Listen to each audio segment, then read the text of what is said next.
Welcome to Ask Dr. Doreen. We're here with Dr. Doreen Granpeesheh, and thank you so much for being here. Always Thrilled nice to have be you here. Thank you very much. For those of you who don't know Dr. Granpeesheh, she is a true expert in the field of autism. I believe the preeminent expert in the field of autism in our time, and there is no other time for autism, really.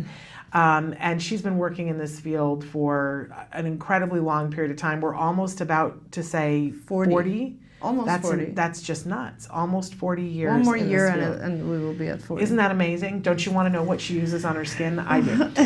But in any case, and over that almost 40 years, you've worked with everything from very small infants up through senior citizens, helping these individuals to be able to find ways that substantively help them, Right. And to help the families as well. I always say that Dr. Granpeesheh is truly a visionary in this field. Thank you very much. She is the living example of good perspective taking, where she looks at an issue from everybody's side and tries to see how can we uplift everybody, and it's a fabulous thing to be around, let me just say. And we don't say this enough, but you're the founder and CEO of CARD, but you're also the founder of Autism Care and Treatment Today, ACT Today, a wonderful charity that's part of what we're talking about later on, giving the dog to this family. And you have made it possible for it's got to be close to being, it's certainly in the hundreds of thousands of families to get help and support one way or the other. Yeah, that's sort of my big reward is ACT Today, really, because honestly, it's just being able to have a venue where we can give out help is really meaningful. And almost $2 million at this point almost that they've given away, and which is direct support for families for the things that they ask for, which you've got to be proud of. Yes, that's my best days when we give out grants. I love that. Wow. I feel like it's such a reward. So I wish other people could be involved with that, because it's such an amazing thing to be able to read out someone's story and then say, this is what we're doing, this is the money we're giving. And we can talk about this later, but I think we should take it back to our board. We used to do that as a board, and it was a really enjoyable activity. Well, I certainly have seen what happens when you are able to give something to a family. It's a privilege to be able to in that position. Yes, to be in that position and to be able to view it is absolutely a privilege. It comes with the other side, though. Yes, which is not being able to help all the families, and to see the families that don't get the grant, and to feel your heart want to burst because, and it just makes you want to work that much harder to get donations. We should say to folks that there are lots of different ways that you can make a donation to ACT Today of any size. They love it when families decide to do an event for themselves, like a lemonade stand. Anything. So today I have something like 100 dresses in my car, which I'm bringing up, and I'm going to actually set up in the office next week and tell everyone here at CARD, we have about 200 people at the headquarters, and just say, take whatever you want and just make a donation to ACT Today for each dress. And any way that we can make, even if I raise $1,000 for ACT Today, it's going to help one child get an iPad. Absolutely. So every little bit makes a difference. There is no amount that's too small. If you want to teach your children how to be advocates and how to be people who are helpful, you set up the lemonade stand, and you can ACT Today will send you pamphlets, and you can have them hand out the pamphlets at the lemonade stand. We've had kids send in $20, but the truth is you get 5 kids who do that for $20, and now maybe it's the difference of putting safety locks on a house so that a child doesn't elope. That's saving a life. Absolutely. So just know that you can do that. You can also sign up if you're on Amazon. You can sign up for Smile and choose ACT Today as the beneficiary of that. There's lots of different ways to be involved and to do something. That's right. And it all makes a difference. It's amazing how it seems like a small thing to us, but it makes a difference. In any case, we're here today to answer people's questions, and we got I just love these questions. Oh, today. Great. Exciting. I always love them, but these, for some reason, I just was like, oh, and then I would read the next one and go, oh. So I want to get to as many of them as we possibly can. Plus, I know you guys are writing in even as we speak. So I want to start, because we love people who are studying in this field. I'm a bit confused with the 3-term consistency, she said. Contingency is what she means. Can you help by answering this question, please? Using the 3-term contingency, illustrate the contingency involved in opening a can of soda and also starting a car. And this is from Alice in the UK, who is studying for her master's in behavior analysis and therapy. That's wonderful. Yeah. So instead of just telling you the answer to that, Allison, I want to help you so that you can understand it going forward. So the 3-term contingency is just the 3 parts of that are the antecedent, the behavior, and the consequence. That's the easiest way to think about it, and it just so happens that that forms ABC. The antecedent, behavior, and the consequence. And in discrete trial terminology, we refer to those as the SD. The R, or response, SD is discriminative stimulus, which is essentially the antecedent. R, which is the behavior or response. And then SR, which is the reinforcing stimulus, which is basically the consequence. And so it's always very, very easy that if you think about those things, and now we're talking about opening a can of soda, that's a very easy one, because an SD for, and if you're studying behavior analysis, it gets a little bit more detailed as you progress, because there's also something else called an MO, which is kind of the motivation factor for doing what you do.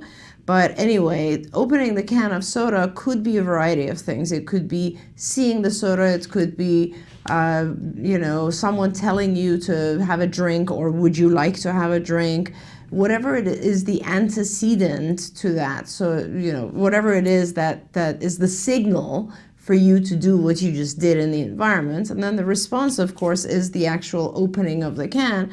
And because it's a food item, the reinforcer or the consequence is definitely drinking it, right? Or it could be, I suppose in a weird situation, it could be like you did it and everybody cheers, right? Mm-hmm. So it's whatever is the reinforcer. But when there's food involved, food is a primary reinforcer, so there's always going to be that's going to be the consequence. That's going to be the reinforcing factor.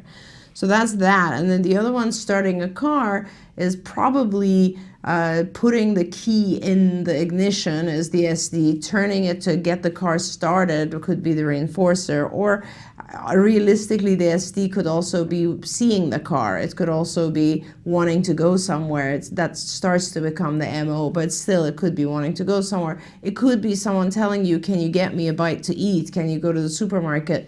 Whatever is the instigating factor, that's the SD.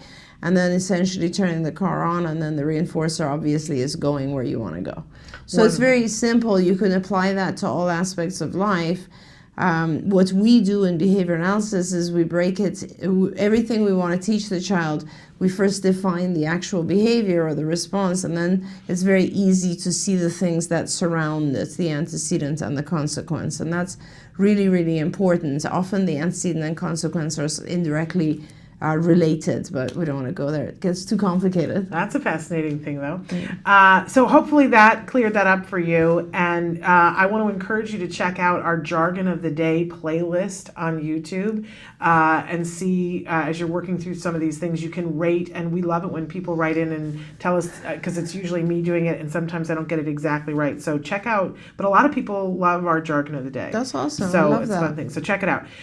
Next question is very quick, that somebody wrote in and said, has Mrs. Penrod ever, I love it when people call me Mrs. Penrod. Nobody ever calls me that. When I used to teach, I was Mrs. P. So Mrs. Penrod is my mother. I don't know who that is. That's so cool. Has Mrs. Penrod ever considered having her husband come onto the show to give a father's perspective of raising an autistic child? That's pretty cool. He has been on the show. That's awesome. So I think he hasn't been on in like 3 years, but you definitely check it out.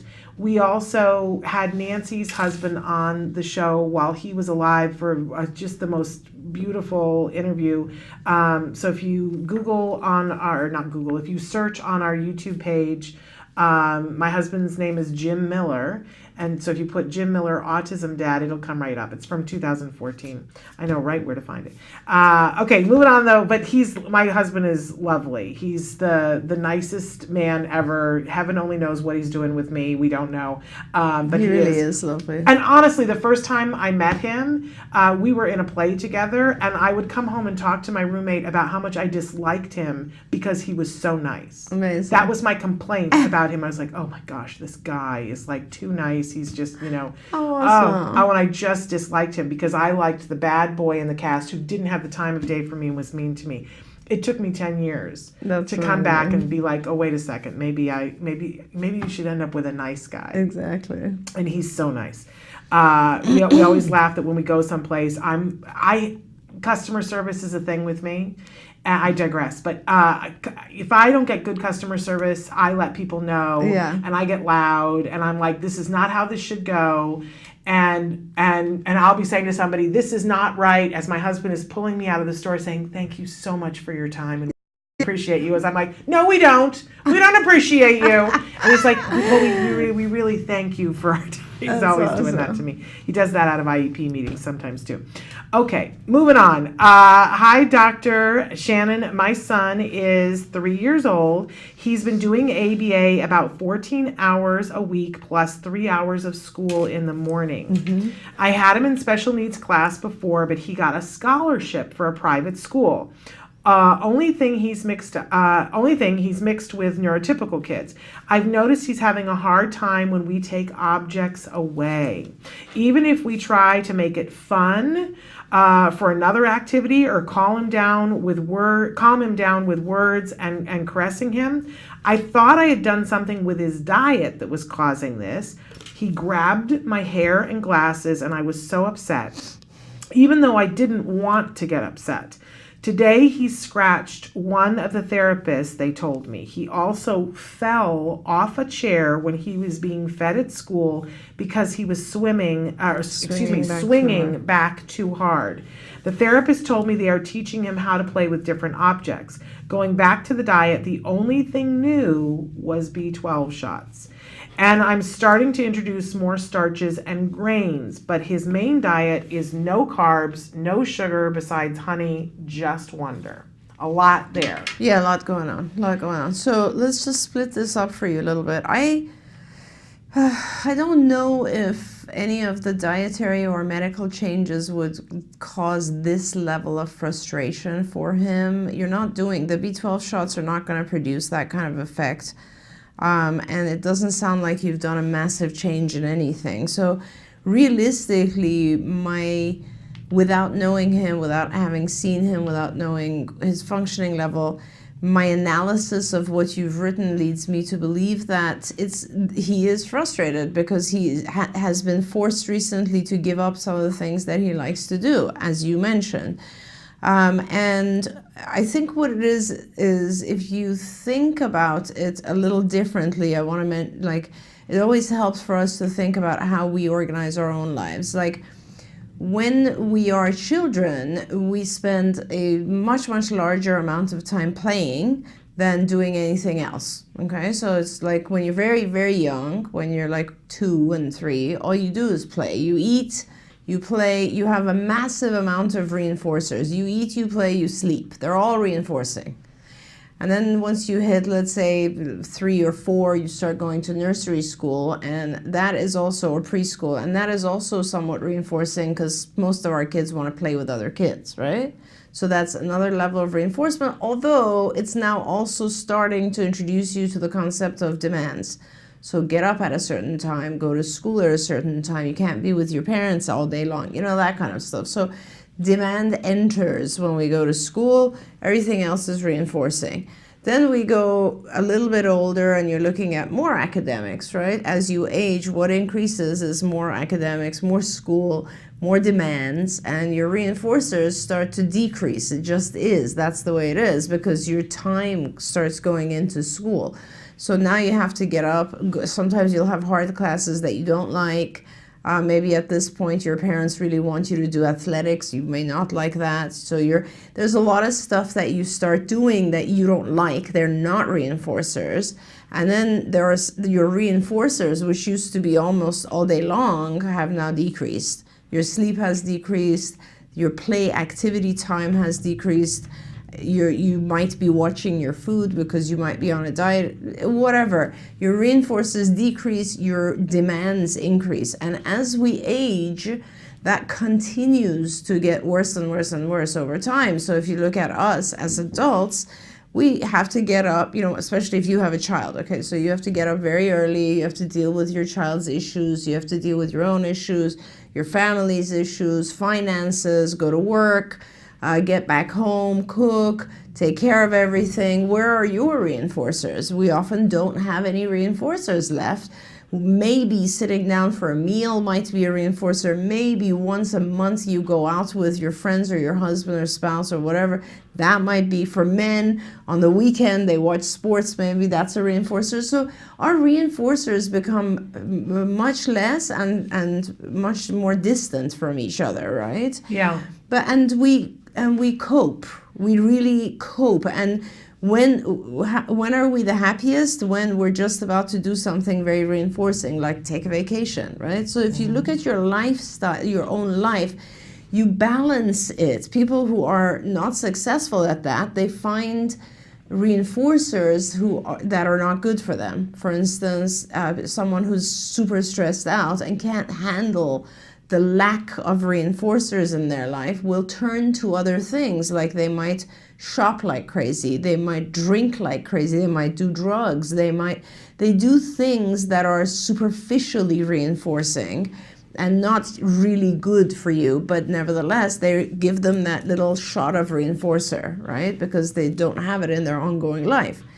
People who do balance that well are able to continue to do things like they'll actually find, jogging reinforcing, which is also good for them. They'll maintain a good diet, which is also reinforcing. They learn to live with long-term reinforcers, or reinforcers that don't pay off immediately, but they do in the long run. So just to get you to think about your own life and other people's lives, the whole concept is about having a balance of reinforcers. And this is incredibly important, no matter who you are, what your functioning level is, or anything else. Now, for your child, he has this thing going on where he was in special ed class and now he's in regular, right? So he doesn't have help there. That's already an increase in demand. There's no question. Going from special ed to a regular private school, his demands are going to increase. That means his reinforcers should increase at the same time, because otherwise he's just not ready. You're giving him more demands, and now you're reducing his reinforcers, which is what you're doing, is you're taking objects away that he likes to play with. You might try to give him other things, but those are clearly not as enjoyable for him as the thing he was doing before. So you might want to give him stuff that you think should be the right reinforcer for him, but it isn't. He would prefer to, let's say, stay on an iPad, right? A lot of parents call me and they're like concerned because the kids are on the iPad too often, right? And obviously over time we all want to get our kids to do a variety of different types of things, but you always have to remember that a reinforcer for someone is not necessarily what you think, it's what they think. So for your child, it might be that if you are increasing demands right now, which you're putting him in regular school, this is not the right time to be reducing the reinforcers in his life. It's just not the right time. You need to make sure that he has access to those things that he really wants if you're going to increase demand, or you need to not increase demand if you're going to start working on having him rotate play. I would not be rotating play. I would not be worried about how to play right now. I would be worried about helping him keep up with the new school, because the new school is a whole new thing and it's brand new, and he needs to be not just successful but happy there. Once you see that he's doing really well, then you deal with the whole concept of, oh, I want to broaden his array of toys that he plays with. And when you do it slowly. So for instance, let's say the object that he really likes is the iPad, as an example. He's 3, so it'll probably, he's 3, so it's probably be something else. But let's assume it's a toy that he self-stimulates with. It doesn't really matter, whatever it is. You only take it away for, 5 seconds, and you have it in sight, and then you give him something else to play with very briefly, and you give it back. So that he learns, that's the Premack principle, so he learns that he can actually get this thing back, even if it's something he's going to self-stimulate with. He can get it back as long as he plays with this other thing for a tiny amount of time. Then you gradually increase that tiny amount of time so that the object he wants to play with is sitting there while he's playing with this one, and he finishes it. Like a puzzle would be a good thing. If you start with like a 3-piece puzzle, he can do that and help him. He can do it real fast, then he can get his iPad back or whatever it is. Then you do a 10-piece puzzle, a 15, a 20, a 50, so you're expanding the duration of time he's doing something else, but ultimately you're rewarding it with him knowing he's going to get this other object back.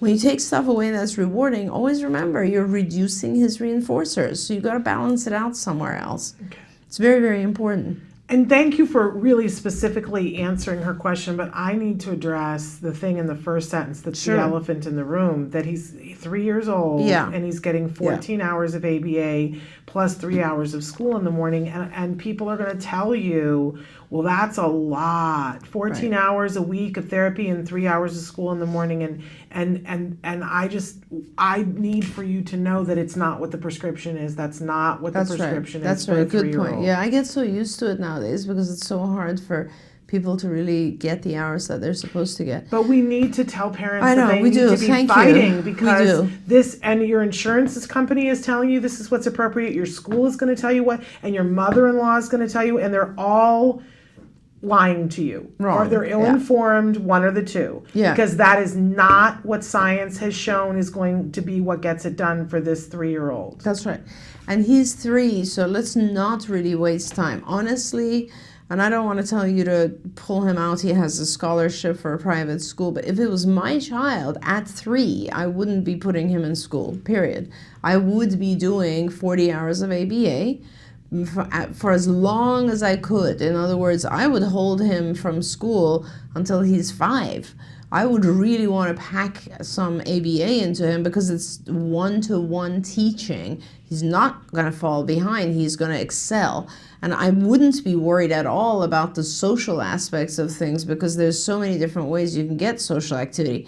Now that he's in school and potentially you may not want to listen to our advice and pull him out, I would make sure he has a one-to-one aide at least with him in school the whole time. 15 hours a week in school is a lot for a 3-year-old. And 14 hours of ABA on its own is not enough. You can also use the weekends to increase your ABA. If your insurance doesn't allow your ABA to occur at school, which most insurances won't allow, you can always increase the ABA by doing all weekend long ABA as well, but then go to your school and also get a shadow for him. That way you'll have 15 hours of one-to-one in school, and then you'll still have about 30 hours of ABA going on in addition to that. And that's the ideal. And I have to say to you that when my son was 3 and the school was saying, well, we want to have him, they wanted to have him 8 hours a day, 5 days a week. And that was what they were fighting for, even filed due process against me to try to compel me to do that. And we wanted to do a 40-hour-a-week ABA program, and we had to fight. And everybody and their brother's dog told me there's no way you're going to be able to do that. And we saw, look at the studies, and if you want to write to me, and I'll send the studies to you so that you can see them clearly. If your child is not getting 25 to 40 hours, and really emphasis on the 40, not the 25, you're really going to kick yourself later on. And I try not to mamby-pamby it anymore because I had a mom who I was like, well, you want to consider it. Well, it's really, you should look at the studies. And then she came back to me and said, Shannon, why didn't you shake your finger, your bony finger in my face and say it's life and death right now, that you have an opportunity, don't squander it. So I apologize for being blunt, but honestly, if you really want to get at this, that's what your answer is that you got to up those ABA hours. Definitely. And if somebody else won't pay for it, you got to find a way to do it yourself. You can use skills. That's why I keep it on the desk. We are not at the mercy of everybody else. We have to rise to this occasion. Absolutely. And he's 3 and it's now, and I'll help you, I promise. But it's such a gift to have a child who's 3. It's such a gift because you have the opportunity right now. And you know, honestly, sometimes I will tell the parents, if finances weren't an issue, if someone said to you, I can give you however many hours you want, what would you do? Oh. You know what I mean? If you take that out of the formula, I'm pretty sure we all would say, sure, pile it on. Why not? My child is learning one-to-one. It's a lot more beneficial. It's like someone giving you the gift of a tutor for your child every single day. Yeah. It's amazing. So, and it really is amazing, and he will do really well if you increase the hours. I do also want to, there's another part of the question, which is he was swinging back too hard. You know, this is a good example of the fact that he isn't, first of all, he's being fed at school. He's 3, so he should learn how to feed himself before he goes there. If he still needs a lot of assistance, then they need to give him a one-to-one so that this kind of stuff doesn't happen. Right. Whoever the appropriate training. Yeah, and be very, like, this is an example of, let me just explain this one thing. This is why I never put my kids in school until they're fully ready. And if I do put them in school, I want to make sure there's a therapist or a shadow aide with the child. Because look what could be happening here. My assumption from this sentence, he fell off a chair when he was being fed at school because he was swinging back too hard. Aside from the fact that that's extremely dangerous for your child, just remember, look at what's happening here. He's doing this, okay, and he's being fed. So that means he's receiving a reinforcer for doing this. This behavior will increase. It will not go away. So these little mistakes that are made at school can lead to a lot of greater problems. He should not be receiving food if he's swinging back. They need to prevent that, because otherwise it will increase, because food is the primary reinforcer we all respond to. So if he's receiving food while swinging back, it's just going to increase. Yeah. And we've given you a lot of information, so I want to make sure you know I'm sending you an air hug too. Yes. Because this is not easy, but I don't want you to waste this time. Clearly, you're a great parent and you're on it and you're doing your level best, but I think people are giving you wrong information because it's what suits them. Absolutely. And so, and we want you to be able to do what's going to give your child the chance to make progress that's substantive. So, having said that, I think we should take a quick break. Sure. And we've got a bunch more questions and more questions coming in, so stick with us. We'll be right back.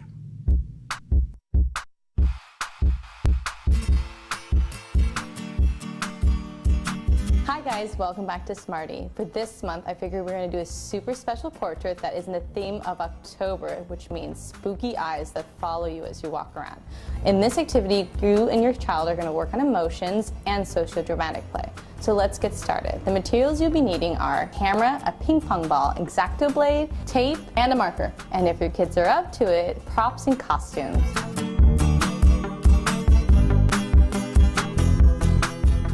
Now let's take some photos. It's a great time to work on emotions and socio-dramatic play. Let's get our props. See all the colors in the sky tonight. It's time to let the sunshine hide. Once you've finished your photo shoot with your child, select one of the photos and print it out on a large piece of paper. Now that you've selected your photo, you're going to take an X-Acto blade and just cut out the eyes from it. This part of the activity is definitely only for the adults. Now that you've finished cutting out the eyes, what we're going to do next is take a ping pong ball and cut it in half. You'll see why in just a moment.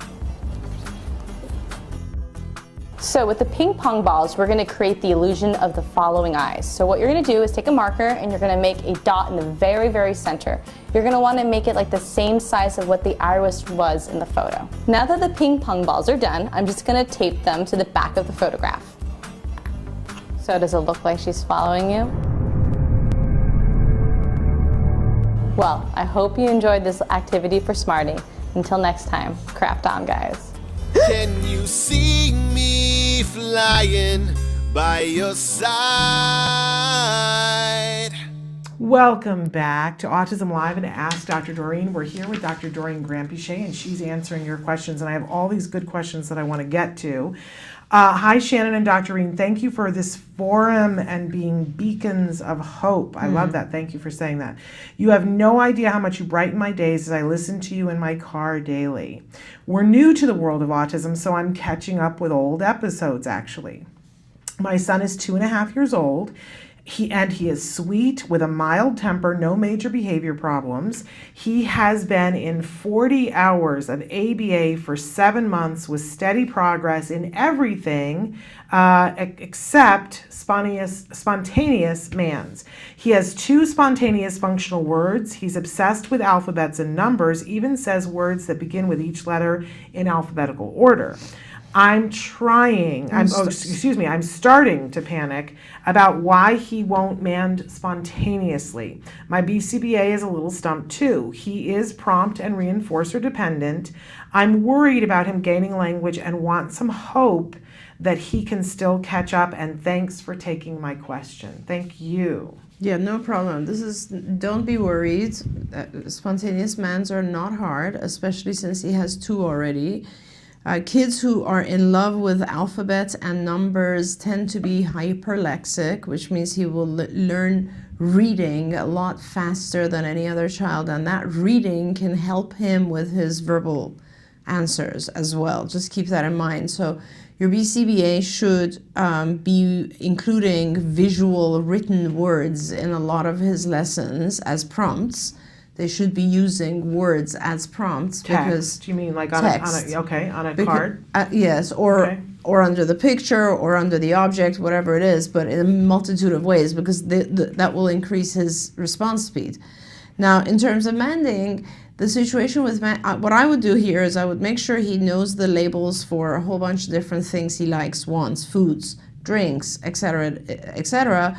You just hold the object there, let's say it's juice, and I don't know how else he makes his needs known. Potentially he's 2.5, so he hopefully either points or takes you by the hand to various things, and you just hold it there and you model juice, and he'll say juice, and you give it to him, and you have to fade the prompt. And you have to fade the prompt. Like, I want to say that again and again, you have to fade the prompt. So that means that you basically will now no longer say juice, you'll maybe say j, and then gradually you will just say, and you'll say nothing, and you will allow him to say it before you give it to him. Don't give it to him unless he requests it. One way to prompt that is to, like, for instance, this is the juice, have the word juice written on it. As I said, visual things will really help prompt him. But the idea with development of spontaneous mands, if he already has 2 especially, don't worry, he's going to get more. But someone is not being strict enough. So I don't know who that is on his team or what, but you basically need to prompt and just wait and then reduce the prompts. And I wouldn't worry, he should be good. You're also doing 40 hours, which is fantastic. Good for you. Yeah. And I just want to back up for a second. For people who are watching who, like this parent, are new, the word man is one of those crazy words that I now say it too, and I go, oh, well, manding, as if everybody knows what that means. And if you're new, it's manding like, manding is asking for something. Manding is requesting. Spontaneous means that the child does it on their own without someone prompting them to do it. So another idea I had right now as you were saying that, Shannon, is I would suggest you go on the IBT website, Institute for Behavior Training, and look in their modules. Look at whatever area you want. Professional modules are going to be a little bit more advanced. And there is one that is focused on teaching manding. So please look at that, because it takes you visually with video over every step of how to teach spontaneous manding. Okay. I want to shift gears to a couple of questions that have come in just now on Facebook. One, my 15-year-old is being suspended from autism school and regular school, and now I want to homeschool and push in ABA, and they say in parentheses, we go to card. But I think people will look at me crazy. I lost a job once behind all this, and now just want to stay home and school him. What are your thoughts on homeschooling with services? He gets 15 hours a week of ABA. 15 years old. Yeah. I think it's a great idea. I don't have any problem with homeschooling. Many of our parents homeschool their kids. You just need to, I think if he's 15 years old, you need to really be aware of what your rights are in terms of the content material. Like, it's really important that you have a modified curriculum for him, because at 15 you're not, I don't know what the reason was for him being suspended. That's also very important. Obviously, if it was behavioral issues, you need to be able to address those. If it was people bullying him, then it makes sense, for instance, for you to definitely pull him out and do homeschooling. I don't know what those issues are, but you know, like I was saying earlier, it's really important. And when our kids get 15 and around teen age, it's very hard to be able to tell what the things are that are reinforcing for them. And they have some behaviors that have become ingrained, and so they're not willing to give them up fast enough. And they don't communicate well, so they continue to get frustrated. With our teens and older, I've found that the most important thing is to make sure they're communicating the things that frustrate them. That always helps with reducing their frustrations. But I would definitely consider homeschooling. I don't see a problem with it. You just need to make sure you're focusing.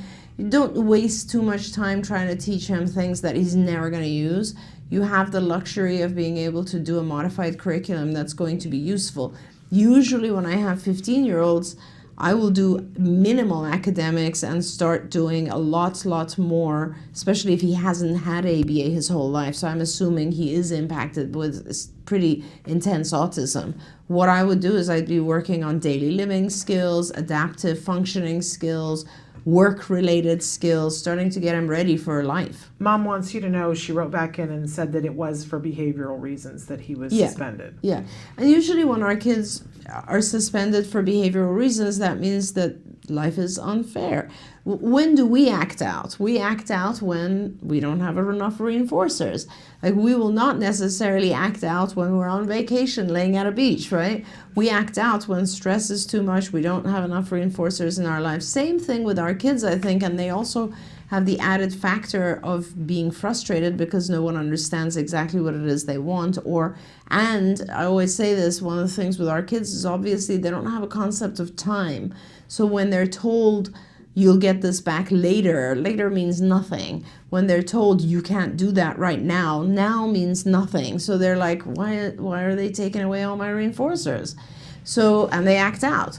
And that, you know, schools often don't want to deal with our kids when they're 15 because they're big and their acting out might become dangerous.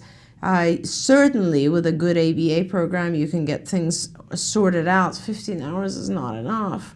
I wish you had more, but I know that it's very, very hard to get the funding for more than 15 hours when you're a 15-year-old. Yeah, it's just really hard. So, you know, if you're going to homeschool, I don't know what the law is regarding getting some school funding if you're homeschooling. I just don't know. But it would be good if you could get some additional hours of support, because please don't use the 15 hours of ABA to do anything academically. If you're doing academics, use other people, because the ABA assume, especially since it's through us, is being funded through your insurance. If the ABA is being funded through a district, then of course we can do academics. But if it's through an insurance, we should really be dealing with challenging behavior, adaptive skills, vocational skills, daily living skills, those types of things. And then you kind of need another team to do the academics or whatever it is you want to teach them. And I don't know which state you're in, but if you are in California, okay, she's in California, then I really want to encourage you. Bonnie Gates is on the show every Thursday and gives legal advice and says on the show, please call the offices of Hirji and Chow. We're happy to give you a 30-minute free consultation, and it would be worth your while to get a 30-minute consultation, because when your child is suspended and sent home, realize that the district still has to make sure that your child is learning, because everybody, regardless of whether you behaved in a certain way or not, you have the right to a free, appropriate public education. And if the school has already suspended him, then you're in a position to negotiate to get some additional funding for things. And you're going to want to talk to a lawyer about that. Bonnie Yates would be thrilled to talk to you. It's Hirji and Chow. And you can reach out to her and say, give me a consultation. Say Shannon sent. Shannon said to talk to you, because that will help you. There's some great homeschool programs. And, it sounds like that is what you want and what you feel like is best for your child. So here's my other thing for you is that if everybody else thinks you're crazy, who cares? Yeah, I don't honestly. think you're crazy. Dr. Granpeesheh doesn't think you're crazy. Absolutely. And I always say I'm going to get a pillow that says other people's opinions of my parenting is none of my business. Yeah. Like, who cares what they think? Yeah, honestly. Because nobody's dealing with what you're dealing with. I'm not dealing with what you're dealing with. You're the only one. So if that's what you feel is right, then you go, girl. you go. Okay, moving on to another question here. My 4-year-old diagnosed at level 2 ASD. And again, I know that makes you crazy because nobody gives the parents 2 numbers. Level 2 ASD, as per DSM-5, gets 30 hours a week. Since last few weeks, he has been non-compliant, trying to challenge everything I say to him. He has been very anxious on making choices, and he enters into a loop of saying, I want, I don't want. And either way, he ends up in a fit of anger and crying. Please help on easing his anxiety over making choices and how to find out of the loop of yes or no. Yeah, this is tough. So I'm when you get a diagnosis, you're supposed to actually get 2 levels. No one is actually ever supposed to use the numbers 1, 2, and 3, and they do, but whatever. If they're going to use 2, then you need to have 2 of those, not just 1, because now I don't know if the 2 refers to his social communication deficits or to his self-stimulatory ritual behaviors. Let's assume it's both. That means your child is somewhere in the middle of the spectrum, which essentially means that he would have a lot of difficulty with social language and with executive functions and perspective taking, that sort of thing. I don't know what his ritualistic habits are. It's very, very hard for me to comment on this question, because it's a very specific question and I don't know enough about your child or what's going on with him. But I will say that if he's having, a lot of kids have issues with the yes or no, I want, don't want. If you see anxiety occurring, the simple answer is reduce the demand and increase the reinforcer. Period. That's just the simplest thing. You need to reduce the demand, like maybe even put this lesson on hold for a little while.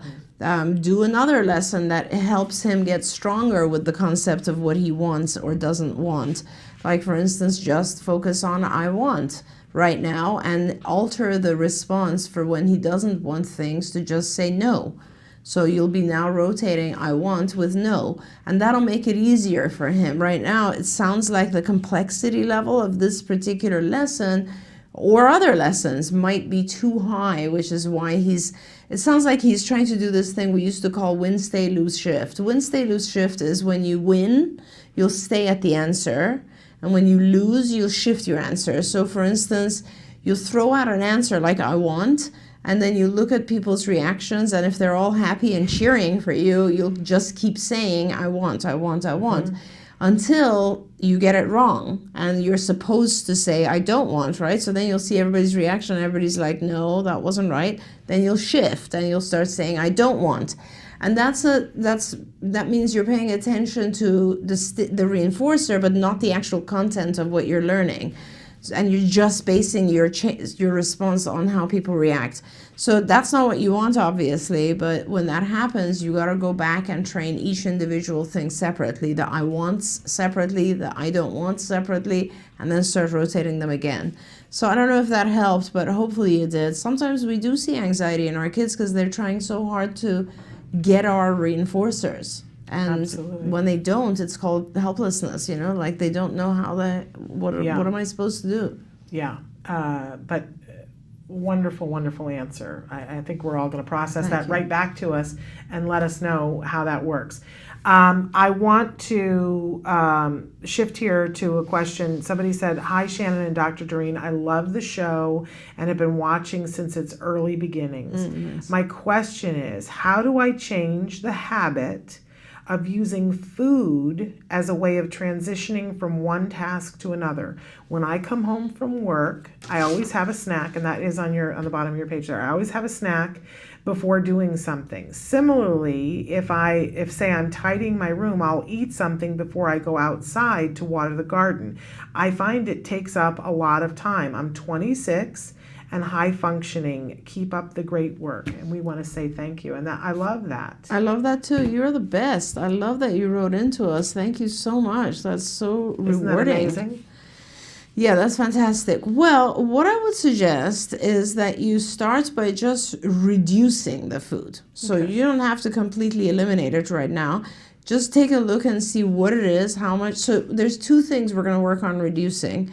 The first thing is you're just going to list out how many times a day you're eating, because it has to do with how many activity switches you have, right? So let's say you are having something to eat 8 times a day, okay? Because you switch activities 8 times a day. Leave the 8 alone and you'll just reduce the amount of each one. You'll reduce it until it becomes something like 2 bites, okay? It's still there, but it's just 2 bites. Now we're gonna start looking at the number. And instead of 8, you're gonna do 7. And you're going to do that, you're gonna reduce because from the, how do I say this? So there will be, if you have 8 snacks, you'll have 9 activities, right? Pick the activity that is the most rewarding of all the activities. Let's say gardening would be a self-rewarding activity, and drop the snack right before gardening, okay? So what you're doing is you're now reducing that number 8 to 7, but you're removing the one that comes right before a very reinforcing activity, okay? Now now stay at that level for a week or 2, then go to 6. Now you're gonna find the next activity that's very reinforcing and you're gonna reduce that, okay? Now you're on 6 snacks. 6 snacks can be altered to be 3 meals and 3 snacks, okay? Which is totally fine. Yeah. Now what you want to go to doing is, okay, I will just now have 3 meals, which are at certain times, and 3 snacks, okay? And now you'll have those and it'll just replay it. It'll just be there, and actually it'll be great because 3 of the snacks you'll be increasing because they'll turn into meals. And then what you'll do is the ones where there are snacks, if you still are bothered by the fact that you're having a snack in between activities, it's only 2 bites. Take it with you to the activity. Do it during the activity. It seems like you're concerned more about the amount of time it takes to have a meal rather than something like weight gain or so, which is great. So just take it with you to the activity. If you do it a while during the activity itself takes on the properties of heavy-duty reinforcer, and then you'll see that it'll be much easier to eliminate the snack. So that's classical conditioning, where you pair a heavy reinforcer with something that's maybe not as reinforcing. If you do it for a while, that activity becomes very reinforcing as well. Wonderful. I want to take a minute to say, Mike Hipple, who's a fan of the show and has been on the show, and Mike, I still want to do a series with you where we're going to talk about augmentative devices. We still want to do that. He has written in and said, just wanted to say happy Augmentative Alternative Communication AAC Awareness Month, which I did not know that was this month. And he said, please think about joining United States Society of AAC, USSAAC, which is what the whole thing stands for, and donate to help families who lost their child's communication devices in hurricanes. And so, Mike, we want to thank you for reminding us about that. And there are more and more victims and more places that need support, and what a great thing. So again, that's the United States Society of AAC. AAC stands for Augmentative Alternative Communication. So the whole thing all together is USSAAC.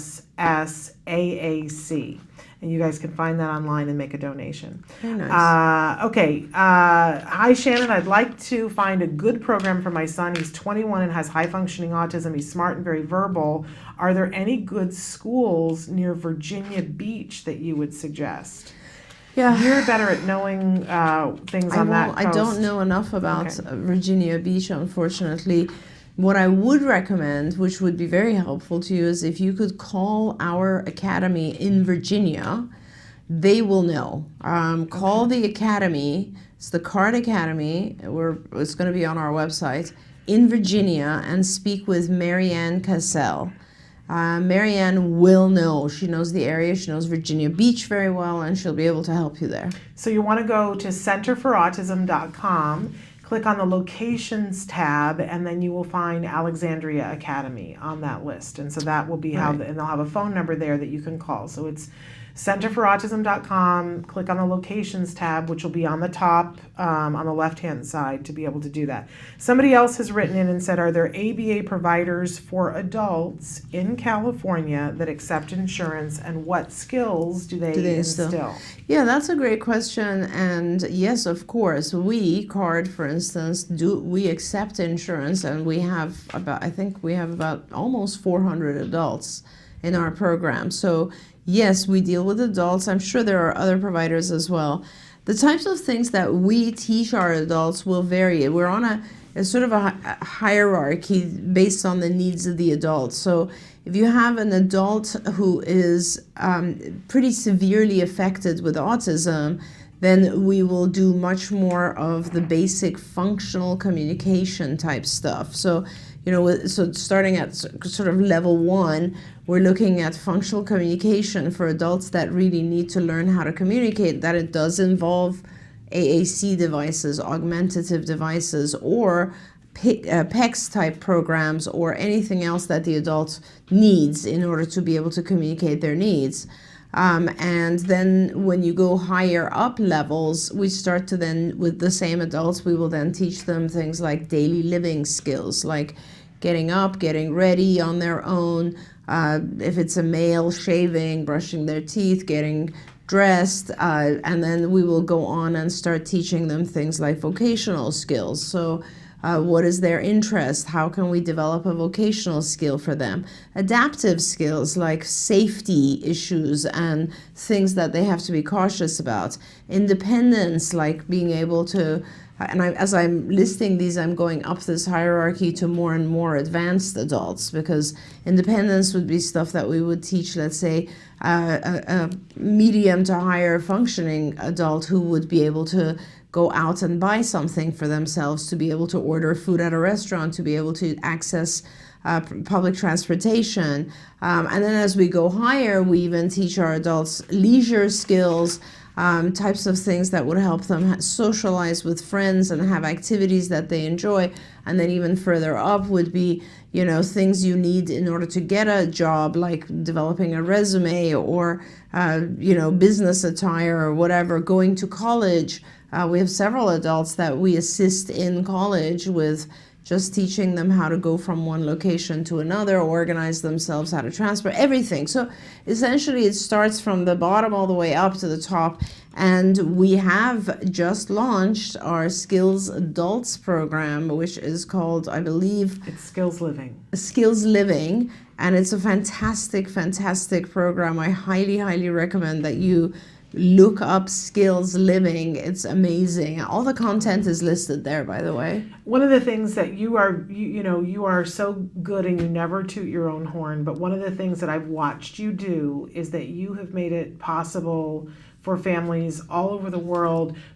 First of all, you have your centers that are all over the United States, and you have your affiliates that are all over the world. And if you can get to one of those centers to get care for a child or an adult, you should, because it's the best of the best. And you've made that possible. But you didn't, and you could have stopped there, but you didn't.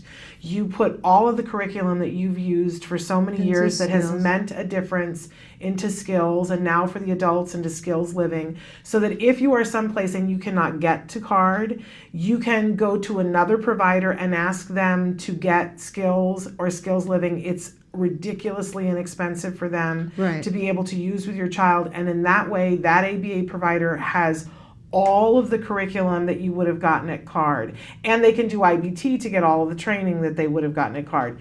I would still argue that it's still not quite CARD, but it's the best. It's so absolutely. And then if you can't get to any ABA provider, you as a parent or as a teacher, whatever, have the ability to get skills or Skills Living yourself, so that everyone has a shot at giving the individual that they care about the very best of the best, what's been scientifically Absolutely. proven to be effective. And that's what Dr. Granpeesheh has done. Thank you very much. And then I want you to know that on the same level and the same breath, this show is an incredible thing that brings so much knowledge and information and help to parents. And But you people also all over made the that world. possible. Well, let's thank be you. honest about that. I love this show. It's like one of my favorite things.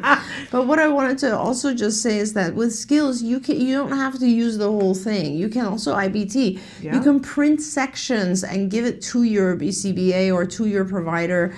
There's so much stuff there that is very, very helpful. Oh. Honestly, if I was to take on an adult myself right now in treatment, I would be turning to skills because it's a very well organized.